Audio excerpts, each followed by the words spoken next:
Marcus Eli Ravage was a Jewish-American immigrant intellectual who wrote many books and articles, some of which include the biography of the Rothschild family as well as Napoleon's second wife, Mary Louise.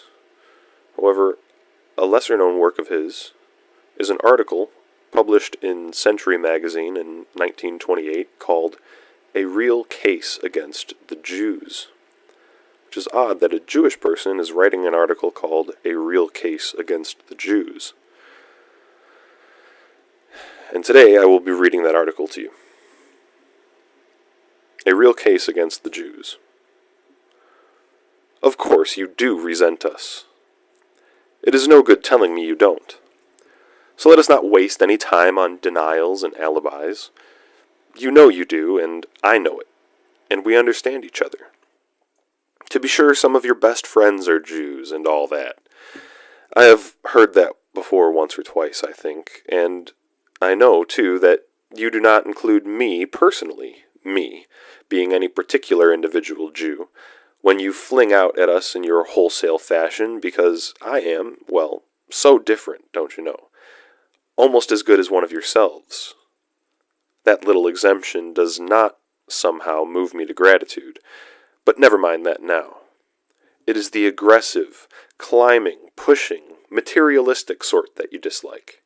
Those, in a word, who remind you so much of your own up-and-coming brethren. We understand each other perfectly. I don't hold it against you. Bless my soul, I do not blame anybody for disliking anybody. The thing that intrigues me about this anti-Jewish business, as you play at it, is your total lack of grit. You are so indirect and roundabout with it. You make such fantastic and transparent excuses. You seem to be suffering from self-consciousness so horribly that if the performance were not grotesque, it would be irritating. It is not as if you were amateurs. You've been at it for over 15 centuries. Yet watching you and hearing your childish pretexts, one might get the impression that you did not know yourselves what it is all about.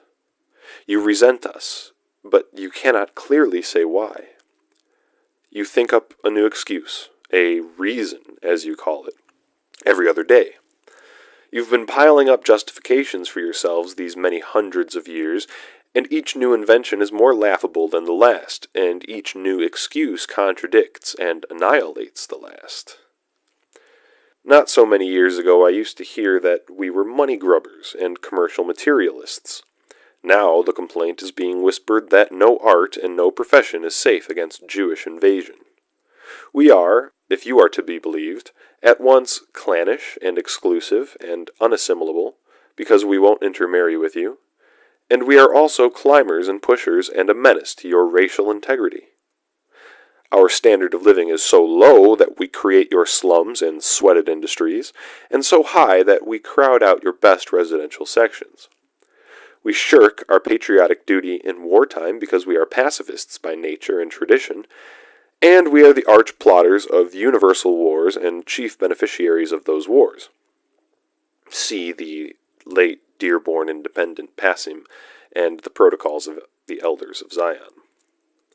We are at once the founders and leading adherents of capitalism and the chief perpetrators of rebellion against capitalism. Surely history has nothing like us for versatility. And oh, I almost forgot, the reason of reasons. We stiff-necked people who never accepted Christianity, we are the criminal people who crucified its founder. But I tell you, you are self-deceivers. You lack either the self-knowledge or the mettle to face the facts squarely and own up to the truth. You resent the Jew not because, as some of you seem to think, he crucified Jesus, but because he gave him birth. Your real quarrel is not that we have rejected Christianity, but that we have imposed it upon you. Your loose, contradictory charges against us are not a patch on the blackness of our proved historic offense. You accuse us of stirring up revolution in Moscow. Suppose we admit the charge. What of it? Compared with what Paul the Jew of Tarsus accomplished in Rome, The Russian upheaval is a mere street brawl. You make much noise and fury about the undue Jewish influence in your theaters and movie palaces. Very good. Granted, your complaint is well-founded. But what is that compared to our staggering influence in your churches, your schools, your laws, and your governments, and the very thoughts you think every day? A clumsy Russian forges a set of papers and publishes them in a book called The Protocols of the Elders of Zion, which showed that we plotted to bring on the late World War. You believe that book. All right. For the sake of argument, we will underwrite every word of it. It is genuine and authentic. But what is that besides the unquestionable historical conspiracy which we have carried out, which we have never denied because you have never had the courage to charge us with it, and of which the full record is extant for anyone to read? If you really are serious when you talk of Jewish plots, may I not direct your attention to one worth talking about? What use is it wasting words on the alleged control of your public opinion by Jewish financiers, newspaper owners, and movie magnates, when you might as well justly accuse us of the proved control of your whole civilization by the Jewish Gospels? You have not yet begun to appreciate the real depth of our guilt. We are intruders. We are disturbers. We are subverters. We have taken your natural world, your ideals, your destiny, and played havoc with them. We have been at the bottom not merely of the latest great war, but of nearly all your wars. Not only of the Russian, but of every other major revolution in your history. We have brought discord and confusion and frustration into your personal and public life. We are still doing it. No one can tell how long we shall go on doing it. Look back a little and see what happened. 1900 years ago, you were an innocent, carefree pagan race. You worshipped countless gods and goddesses, the spirits of the air, of the running streams, and of the woodland. You took unblushing pride in the glory of your naked bodies. You carved images of your gods and of the tantalizing human figure. You delighted in the combats of the field, the arena, and the battleground. War and slavery were fixed institutions in your systems. Disporting yourselves on the hillsides and in the valleys of the great outdoors, you took to speculating on the wonder and the mystery of life, and laid the foundations of natural science and philosophy. Yours was a noble, sensual culture, unirked by the prickings of a social conscience or by any sentimental questionings about human equality. Who knows what great and glorious destiny might have been yours if we had left you alone? But we did not leave you alone. We took you in hand and pulled down the beautiful and glorious structure you had reared, and changed the whole course of your history. We conquered you as no empire of yours ever subjugated Africa or Asia, and we did it all without armies, without bullets, without blood or turmoil, without force of any kind. We did it solely by the irresistible might of our spirit, with ideas, with propaganda. We made you the willing and unconscious bearers of our mission to the whole world, to the barbarous races of the earth, to the countless unborn generations. Without fully understanding what we were doing to you, you became the agents at large of our racial tradition, carrying our gospels to the unexplored ends of the earth. Our tribal customs have become the core of your moral code. Our tribal laws have furnished the basic groundwork of all your august constitutions and legal systems. Our legends and our folk tales are the sacred lore which you croon to your infants. Our poets have filled your hymnals and your prayer books. Our national history has become an indispensable part of the learning of your pastors and priests and scholars. Our kings, our statesmen, our prophets, our warriors are your heroes. Our little ancient country is your holy land. Our national literature is your holy Bible. What our people thought and taught have become inextricably woven into your very speech and tradition until no one among you can be called educated who is not familiar with our racial heritage. Jewish artisans and Jewish fishermen are your teachers and your saints, with countless statues carved in their image and innumerable cathedrals raised to their memories. A Jewish maiden is your ideal of motherhood and womanhood.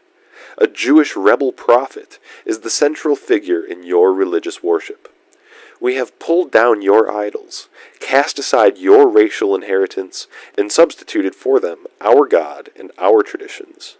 No conquest in history can even remotely compare with this clean sweep of our conquest over you. How did we do it? Almost by accident.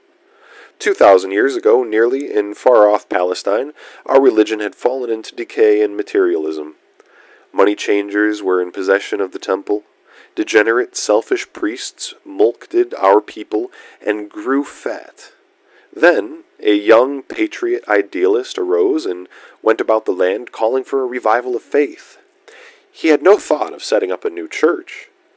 Like all the prophets before him, his aim was only to purify and revitalize the old creed. He attacked the priests and drove the money changers from the temple. This brought him into conflict with the established order and its supporting pillars. The Roman authorities, who were in occupation of the country, fearing his revolutionary agitation as a political effort to oust them, arrested him, tried him, and condemned him to death by crucifixion, a common form of execution at the time. The followers of Jesus of Nazareth, mainly slaves and poor workmen in their bereavement and disappointment, turned away from the world and formed themselves into a brotherhood of pacifist non-resistors, sharing the memory of their crucified leader and living together communistically. They were merely a new set in Judea, without power or consequence, neither the first nor the last. Only after the destruction of Jerusalem by the Romans did the new creed come into prominence. Then a patriotic Jew named Paul or Saul convinced the idea of humbling the Roman power by destroying the morale of its soldiery, with the doctrines of love and non-resistance preached by the little sect of Jewish Christians. He became the apostle to the Gentiles, he who hitherto had been one of the most active persecutors of the band. And so well did Paul do with his work, that within 4 centuries the great empire, which had subjugated Palestine along with half the world, was a heap of ruins, and the law which went forth from Zion became the official religion of Rome. This was the beginning of our dominance in your world, but it was only a beginning. From this time forth, your history is little more than a struggle for mastery between your old pagan spirit and our Jewish spirit. Half your wars, great and little, are religious wars, fought over the interpretation of one thing or another in our teachings. You no sooner broke free from your primitive religious simplicity and attempted the practice of the pagan Roman learning than Luther, armed with our Gospels, arose to down you and re-enthrone our heritage. Take the 3 principal revolutions in our modern times: the French, the American, and the Russian. What are they but the triumph of the Jewish idea of social, political, and economic justice? And the end is still a long way off. We still dominate you. At this very moment, your churches are torn asunder by a civil war between fundamentalists and modernists. That is to say, those who cling to our teachings and traditions literally, and those who are striving by slow steps to dispossess us. In Dayton, Tennessee, a Bible-bred community forbids the teaching of your science because it conflicts with our ancient Jewish account of the origin of life. And Mr. Bryan, the leader of the anti-Jewish Ku Klux Klan in the Democratic National Convention, makes the supreme fight of his life in our behalf, without noticing the contradiction.